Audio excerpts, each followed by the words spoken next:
Hello, I am doctor दिव्यांग पाठक and आज मैं आप लोगों को पढ़ाऊंगा कि बच्चों में कॉन्स्टिपेशन क्यों होता है और कैसे होता है। कॉन्स्टिपेशन कब बोलते हैं? वो हम लोग तब बोलते हैं जब बच्चों के जो स्टूल है वो अगर हार्ड हो या उनको पास करने में उनको दिक्कत होती हो या 1-2 दिन तक नहीं करे। बट ये एक डेफिनेशन है। इसके अलावा भी मेडिकल लैंग्वेज में कॉन्स्टिपेशन कई और रूप के भी हो सकते हैं। कई बार हम लोग देखते हैं कि बच्चों में थोड़ी थोड़ी पॉटी या थोड़ी थोड़ी पतली पॉटी वो रोज कर रहे होते हैं और हम लोग को लग रहा होता है कि इसको लूज मोशंस लगे हैं। बट अल्टीमेटली जब हम लोग एग्जामिनेशन और इन्वेस्टिगेट करते हैं तो पता चलता है कि उसको सीवियर कॉन्स्टिपेशन है। तो ऐसा क्यों होता है? क्योंकि इंटेस्टाइन्स में हमारे कॉन्स्टिपेशन में जो फीकल मैटर है या स्टूल है वो इतना ज्यादा हार्ड और भर जाता है कि उसके जो सिक्रीशंस होते हैं वो धीरे धीरे करके निकलते हैं और हम लोग को लूज मोशंस की तरह प्रेजेंट कर सकते हैं। इनफैक्ट 80% to 90% बच्चों को आज के जमाने में कॉन्स्टिपेशन होता ही होता है। तो उसके रीजंस क्या है? जनरली रीजंस होते हैं कि आपके लाइफस्टाइल कैसी है, आपकी डाइटरी हैबिट्स कैसी है और फिर अदर मेडिकल रीजंस हो सकते हैं।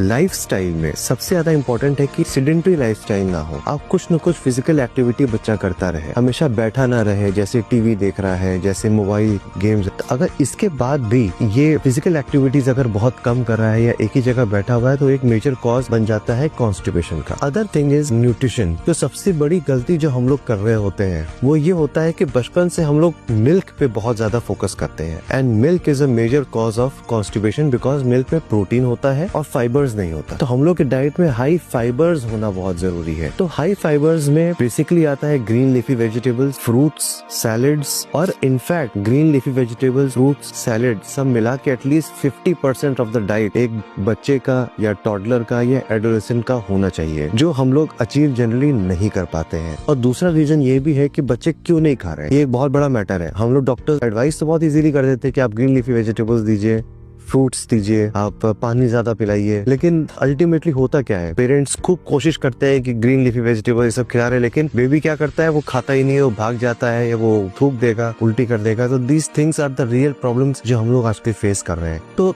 जड़ कहाँ पे आई? आपको अल्टीमेटली लाइफस्टाइल इंप्रूव करना है, न्यूट्रिशन इंप्रूव करना है। बट ये इंप्रूव कैसे होगा जब बच्चा आपका सुनेगा ही नहीं? Ultimately that comes to behaviour of the child. तो बिहेवियर ऑफ द चाइल्ड में वर्क करना बहुत इंपॉर्टेंट होता है। In fact behaviour of the child को हम 4 मंथ ऑफ एज से ही चाइल्ड ग्रास्प करने लगता है कि किस तरह का एनवायरनमेंट में वो जी रहा है और कैसे पैम्परिज्म हो रहा है उसका। तो पैम्परिज्म से हम लोग को बचाना है। इनिशियली जो छोटे बच्चे हैं उनको हर बार गोद में लेके हर चीजों को रोकना नहीं चाहिए, पैम्परिज्म को कम करना चाहिए, इससे वो ठीक रहे।